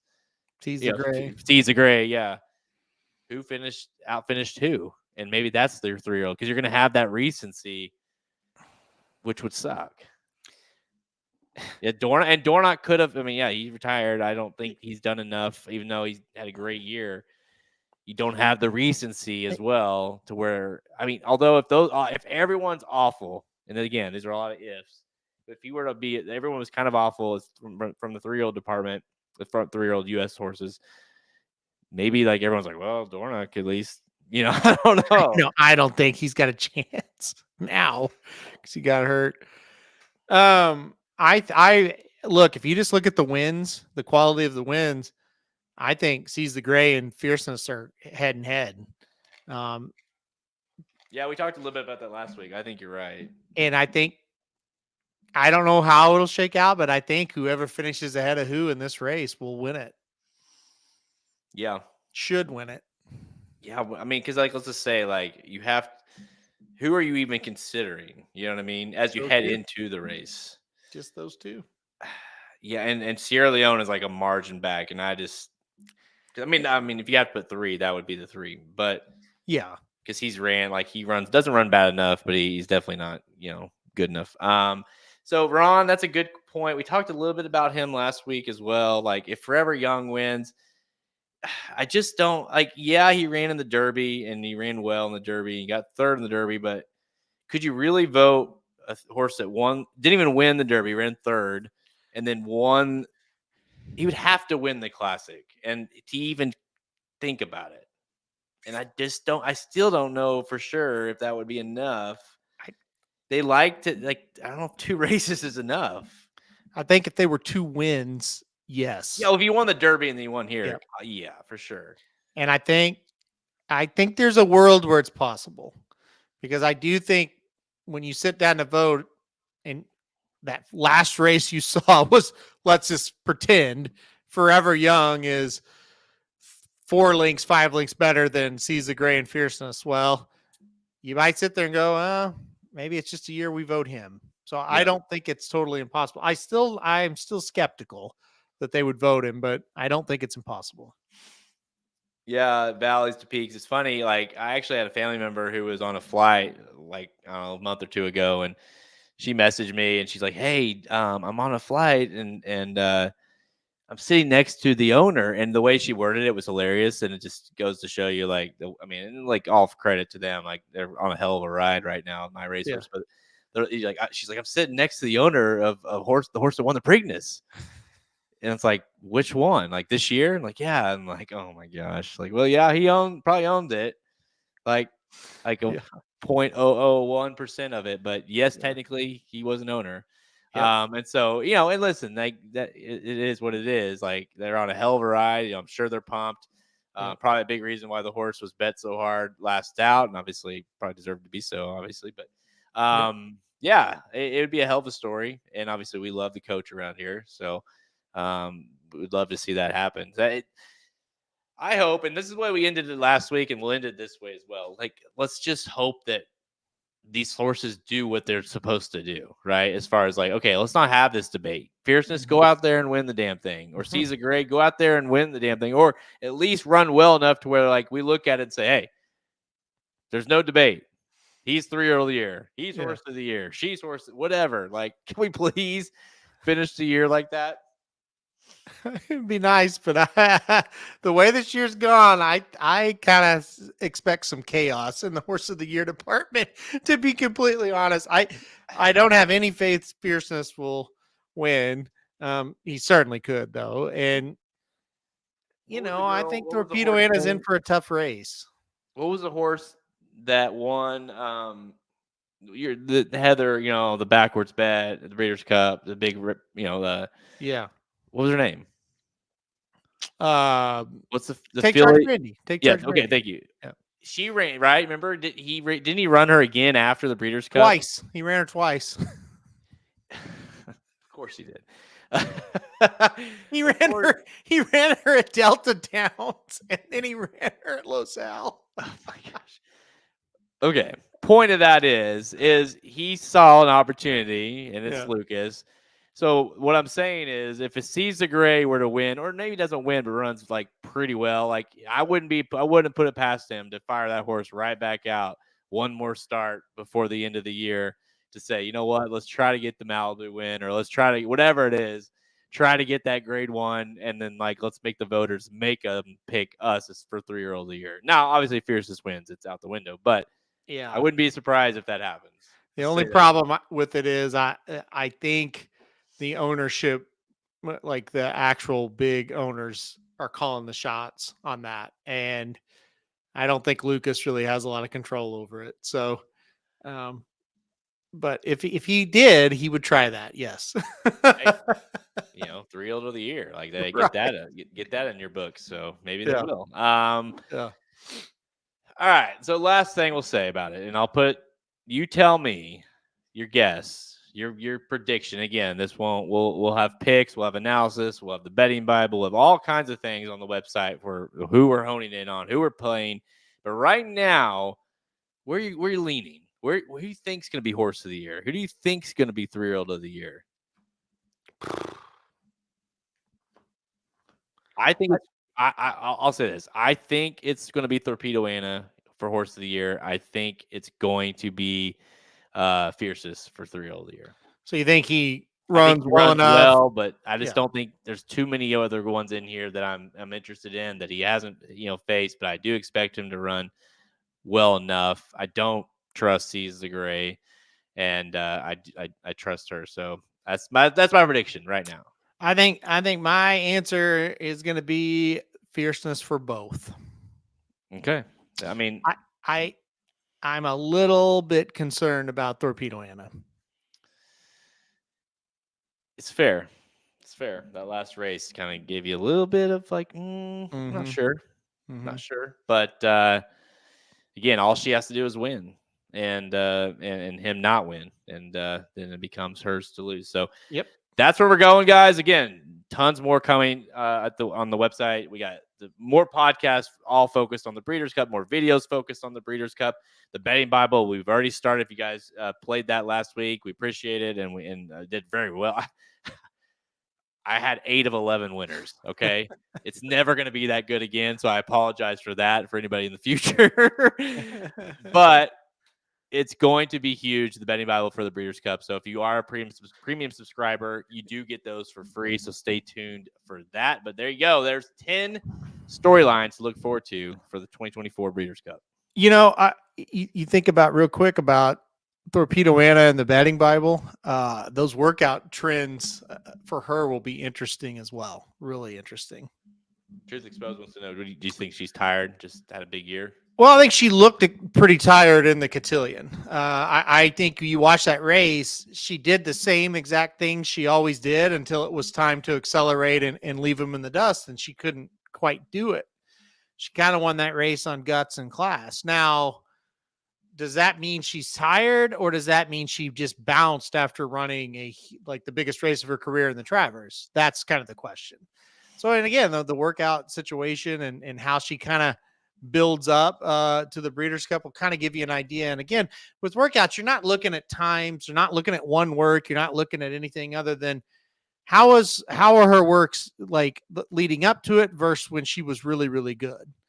Or do they match more of when like the works when she kind of was a little flat going into parks? So she, I'm not gonna sit here and say she's done or she's exhausted or she's gonna lose. What I'm saying is that race made you have to look into her a little bit more than if she would have won by 4 or 5, and you probably would have went in to the Breeders' Cup race and go, you know what?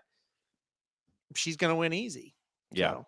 And if nothing else, it was idiomatic, man. I thought the last time out, it's like she after she bounced back from that loss, she's like, okay, you're gonna have to go earn that thing, know. Yeah, and I think Kelby, said, hey, the Travers was the hardest she ran all year. She bounced. I don't think she's tired.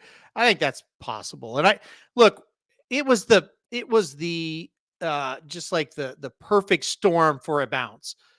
Oh yeah. When you look at the numbers, pretty consistent, high 90s, way up here in the hundreds.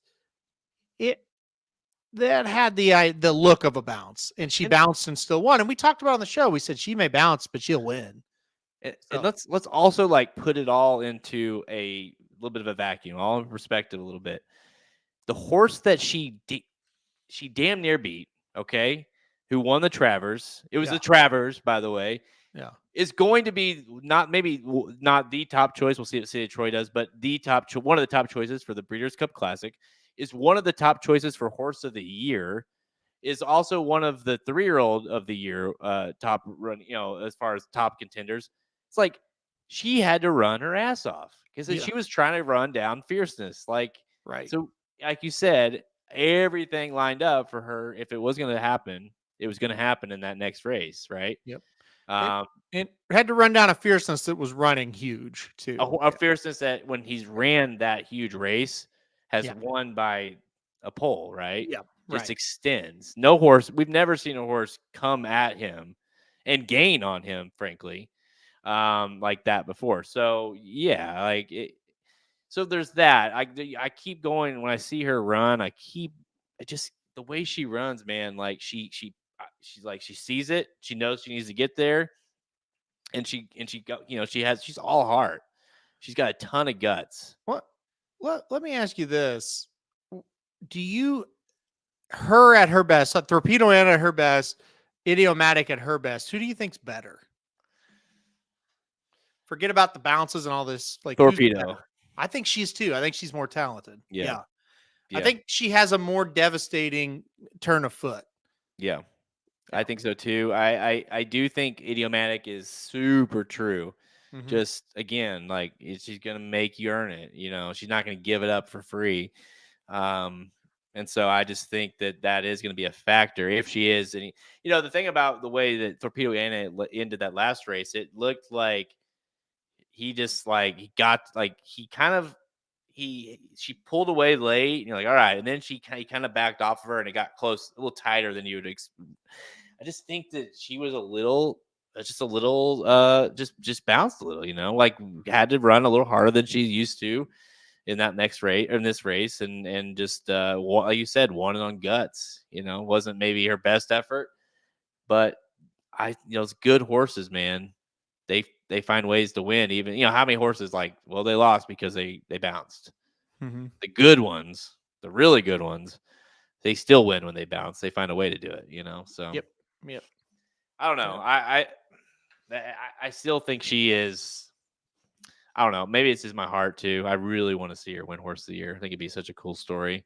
Yeah. But yeah, and I mean, listen, he was an absolute monster that day. I mean, I think that's so important for people to remember, because it's easy to be like, well, fierceness is a joke. Like, you never know when he's going to run, and he's, you know, if he's just like, you don't take him too seriously. But it's like when he runs that race, when he runs those big races, he's unbeatable, right? Like, I mean, that's a proven fact. You know, he hasn't lost when he's ran that race, right? Mm-hmm. Even to her. So, yep, like that means something for him as well. Not the horse who got wired by Hades. Yeah. No. Yeah, I saw a comment, and I never look at our comments, dude, on YouTube, but I literally accidentally saw it because I was editing something on it. Yeah. And I was like, oh shit, now I gotta read it. And it was like basically saying something about, are we sure fierceness, we're too hard on fierceness, like, you know, are we sure that he's back and forth? Like, they made up all excuses, like, well, it's a 2-year-old, like that happens. You gotta throw the 2-year-old part out. Like, 2-year-olds are weird. And then it was like, then the next one, that was his first race off a long layoff. And then you said yourself, Aaron, that the Derby, you might as well just toss out the Derby. And it's like, well, I wish that we could, like, I wish it was that easy where you could just throw out races you don't want to include and then use the races you wanted to include. But I don't think it's that easy. If you throw out his bad races, he's never run a bad one. I do agree with that. Yeah, that's true. Yeah. I mean, and to be fair, like, the Derby one is like, I get that it's the Derby, but he had zero excuses in the Derby. The race that always will stand out to me, that I just like I'll wake up in a sweat is that return race. He was just so bad. I mean, Hades wired him. Hades. And we just said, like, what's a good horse do? They win races even when maybe they aren't quite geared up, or they're a little flat, or they're bouncing, you know, whatever. Hades, Hades might be running. He may not be running. I don't know where he's at. He might be at the farm. He might be at the circus. I don't know where he's at. So, and the thing with, if we're gonna say, well, the 2-year-old race doesn't count. Okay, well then take away his 2 good 2-year-old races as well, then, right? Yeah. So now he has no races as a 2-year-old. No, we're counting those. Those were good. And he came off a quote unquote long layoff. He ran in November and then ran again in February. And he ran against Hades, like you said. So there's no excuse. Yeah. And then the Derby, yeah, I mean, the Derby is not a handicapping data point that you take too awfully serious. However, like you said, how many Kentucky Derby winners have you seen sit that trip? So many. And so there just wasn't any excuse. So I think at the end of the day, are we judging him too harshly? No. I think when you lose to Hades, you get judged how you get judged, you know. If you want to say that, and I think we've even said it, hey, the 2-year-old race, it is what it is. That's not that that was not that big a deal. It was at the time, but in the grand scheme of things, when we were handicapping for the Kentucky Derby, even we said, "Oh, that's not really that relevant." But we kept going back. Look, the Holy Bull, there's nothing you can say good about it. Then there's no excuse. I don't want to hear a layoff. I don't want to hear he got bumped. He lost to Hades. He turned the corner. He got a good trip after the first turn, but he got on the backstretch. He got comfortable. He turned the corner. He was head to head with Hades, and he got beat. I mean, that is disgusting. That's disgusting on every level, no matter what. So right? Disgusting. Just that's horrific. It's horrific. Okay, there's no excuse, right? It would be the worst loss that any horse of the year has ever had. Right. In the Derby, if he would have kicked on and ran third or fourth, you go, that's not so bad. But to just totally quit, especially after we've seen what he is, he proved he's a real racehorse because he was pretty phony looking. And he ran 2 great races up at Saratoga. Yep. I don't know how you can go back to the Holy Bull and to the Derby and go, well, you guys are being too hard on him. No, he just didn't show up. And here's the other thing. Don't get all bent out of shape because we say a horse didn't show up. They don't show up all the time. And it's not our job to pump up every horse as, hey, this horse, you can't say bad things about the horse. It's literally our job to come in and give you the facts of what's happened and how we, and give the facts of what happened and then our opinions on why it happened. I mean, I don't know what else to say other than that. Right. I mean, he was horrible in a couple of races. The one thing I love about him is he never makes you worry about when he's not showing up. You always know. Yeah. Like, in the turn, it ain't happening. Yeah. Like in the Derby, there's no question. This is over. In Champagne, okay, this is not happening. In the Holy Bull, absolutely not. Like he's awful. And so it's like when he loses, same thing when the Classic comes along. I think you'll know is if you're getting good fierceness, if you're getting Hades fierceness. You'll see. One thing, again, to the commenter, I don't know who it was or anything, but one thing I would say is I think one thing you have to take into account is that when you're a 2-year-old or, early 3-year-old career, your trainer, your jockey, all the people around you, they're still trying to figure you out. And some horses, they don't really need to be figured out. They kind of naturally have the thing where they're not quirky and they kind of just do their thing. This is a horse that probably, honestly and truly, it just took him a long time to figure out, okay, what makes him happy? Because when he's not happy, he's not running. So they probably have just worked with him and they found some things that work, and again, there's going to be more horses like him, maybe not to this extreme. And again, you just kind of got to follow that. Okay, he ran well now or here.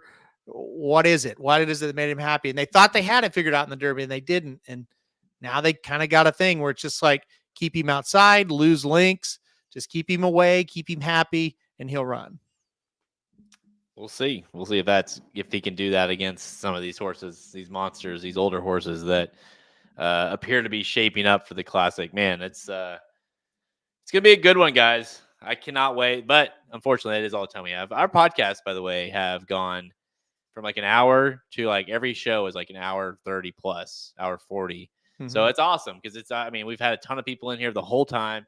Yeah. Which is fantastic because everyone's pumped up about the Breeders' Cup. So again, hit us up, racingdudes.com. Remember, we got a website. Go hit that Get Racing Dudes premium button. If you are a premium subscriber, you will get our upcoming betting Bible for the Breeders' Cup. Last year, we had an 80% ROI for the 2 days at the Breeders' Cup at San Diego. We're looking to do that again this year. So make sure you hit that subscribe. We'll have the betting Bible out for pre-sale, I would say, by the end of this week, maybe the first of next week. Obviously, the 14 trends to the Breeders' Cup, that'll be coming out soon as well. So that's a big plus as well you'll get for free if you are a premium subscriber. On Twitter at @racing_dudes, Instagram, Facebook, and TikTok. You can find all episodes of Blinkers Off by visiting our podcast page, Apple Podcast, Spotify, all the places you listen to. We are there. Dudes Who Bet Sports, you guys were on earlier. I saw. So you guys talked obviously a little bit about the weekend of NFL and NCAA football, correct? That's right. Yeah. Another big weekend, of course, with Texas OU. And then we've also got Oregon, Ohio State, and Ole Miss, LSU. So it's a massive, massive weekend. And yeah, it's going to be, I mean, every week is unbelievable in college football right now. Last week was probably the best week we've had since, gosh, 2007. I mean, just incredible. And so it's another big Saturday. We talked about it a lot, and it's just going to be wake up, get down there, get in front, and get in front of that TV and just watch all the games again from 11 to midnight, basically. So I have to ask, we saw, we talked a lot. We've been talking a lot about bouncing, whether it been Torpedo Anna or what Fierceness does it or whoever. How bad did Alabama bounce? Was that the bounce of all bounces? Yeah, it's kind of it was crazy. They obviously were not ready. They obviously weren't sharp. And Vanderbilt, honestly, they're a pretty good team this year. They really are a pretty darn good team. And they almost beat Missouri. They beat Virginia Tech, and it was a situation. Bama wasn't ready. Bama could not stop them. They literally could not, no matter what Vanderbilt did, Bama had no answer. And it was just a perfect storm. And we'll probably never see it again in our lifetime, but we saw it Saturday. Dude, I kept looking at that game. I was watching the game, I should say, and I kept thinking, because Alabama would get within 5 points, one score. And then it would be like, okay, they're going to win right now. And then Vanderbilt would go score again. It's like, wow. And then that's just how it kept going. So it was wild. Yeah, I mean, Dennis, I don't know what you expected going into that game. Dennis apparently is a Saints fan, so he was talking shit about the Chiefs and Saints game before. But, yeah, I mean, that was one of those games that felt like it should have been about 48-2, or I'll say 3.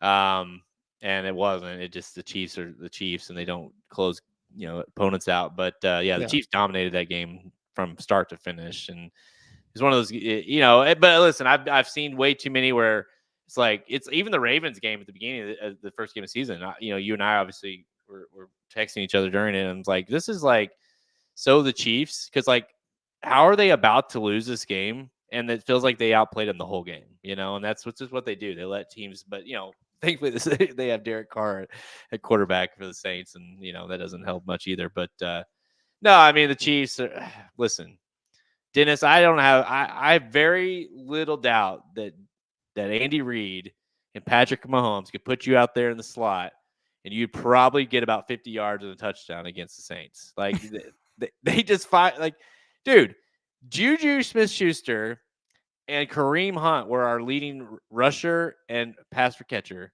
that night. Mm-hmm. Like, what year is it? Yeah, I know. It doesn't make any sense. You lose Rasheed, okay, no problem. You lose Pacheco, no worries. Hollywood Brown, you brought in to stretch the field, no big deal. Worthy, is kind of a work in progress still. Good player, but obviously not quite there yet. And obviously the chemistry with Mahomes and all that, no big deal. We'll just have Juju running seams down the middle, and we'll have Kareem Hunt out there, vintage 2014. It's just insane. It makes no sense. No. I mean, the Saints suck, and that's number one for sure. And then the other thing, the Chiefs. It's like watching the Chiefs of old, like when we were kids Chiefs, where they had good players, but there's no explosive players really. You know what I mean? And it's just kind of like they just kind of work their way barely down the field, and it's weird. It's so weird to watch them, but that's them right now. It's the only team, and you can it's definitely not maybe a little homerism, but not much. Where you okay, the Bills they lost because they don't have a defense or Or same with the Bengals. Well, Burrow's playing awesome, but we have no defense. We can't win games. Yeah. You go through the list like, well, this is happening. Well, there's not the Chiefs don't do that. Like they find ways to win the games. Yeah. Again, 5-0, like that they'll lose a game down the road, no doubt. But yeah, it's just they are in every game, and with less people, with less than most teams have to work with. right. It's just we're very fortunate. Let's put it that way. So For sure. Yeah. Before we get off here, I did want to tell you a funny story. You'll get a kick out of this. So the other day, and I figured I waited to tell you because I figured the people would enjoy it. What day was that? Tuesday, I think it was. Was that yesterday? Yeah. No, Monday. Colin was sick and was out of school, so I kept him home from school. It was very rare that it happens that, especially now, like that Cooper goes to school on his own and Cohen stays home, right? That never has happened before because Cooper is first year going to school. Mm-hmm. So I'm like, hey, dude, I got to do some work. Like, and so he's in here in the office and he's just, being my little buddy. And I'm going through, like, I do the NTRA rankings, right? And the Breeders' Cup Classic rankings. And I'm going through, right? And he's like, he's asked me what it is and what are you doing? And I'm telling him, he's like, so what are you ranking? I'm like going through and I have a picture right above my computer here of Zenyatta, like a big portrait thing of that I've had forever. And he's like, are they as good as her? And it was such a, we've all done it, right? Whether it be her or Justify or Pharaoh, where it's like, no, son, let me show you what she was, And Yeah. next thing you know, we're watching every race of hers. And awesome. and he's like, she won that, and like showing her, like, how did she do that? And I'm like, I know. And then watched, of course, the classic, the last one, and I made sure to watch the first one first, and then the second classic. But of course, like, it was just cool, like seeing him, because we've all done it, right? Where you go down that history of her, or whatever horse you were a fan of, and it was funny doing it with him because I was like, and of course to him it's always Justify. That's his horse, like, because he kind of remembers him, but with Farah or with Zenyatta, it's like he was seeing some of her races for the first time, and it was pretty cool. Yeah, that is really cool. Yeah, that's cool to kind of show him that and show him what that was all about, because that's something we're just not going to see. I'm confident we're just not going to see something like that ever again to win the races. He's such a sweet boy, but he also obviously just has the innocence of a kid where he's like, but she won 19 races before that. Like, she was awesome, Yeah. And it's like, she did still is very good. I'm like, I know. Yeah. Yeah. And I paused the video and I showed, I was like, see right there, that's where Aaron and I were right there. We were standing right there. And so he thought that was pretty neat. But that is so cool. Yeah. And I'd say not just a kid, but anybody that watches her would think the same thing he's thinking, is like, she's not winning. Is this the one she lost? Because she's obviously not winning from here, Oh yeah. That's the St. Trinian's one, and Switch was the one right before, but the St. Trinian's one is always the one I always mentally go back to when I think, wow, I don't know how she won that one. I was over. It's funny, I can remember this. I was over at my brother's house. My brother knows, he doesn't care or know anything about racing.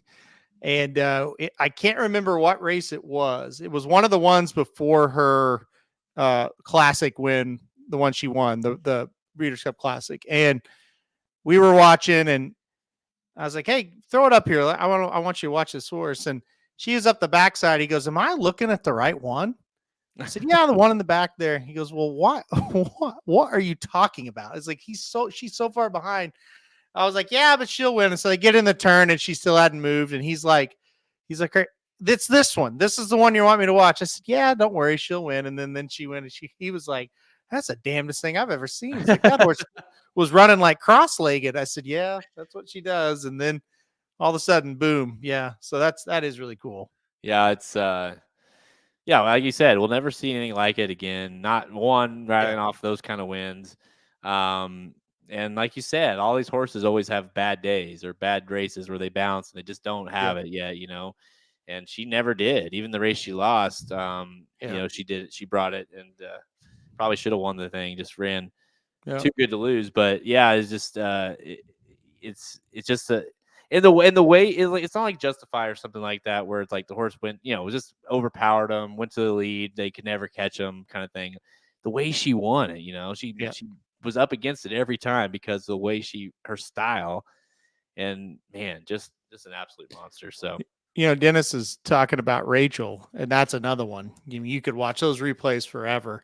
Totally different horse, did it a totally different way, but yeah, just incredible how good she was too. And I bet you, for those of you watching right now live with us, or if you're listening to this later on the podcast version, I guarantee you there will be at least one of you that will go and watch one of Zenyatta's last races after this. Yep. Because that's what happens.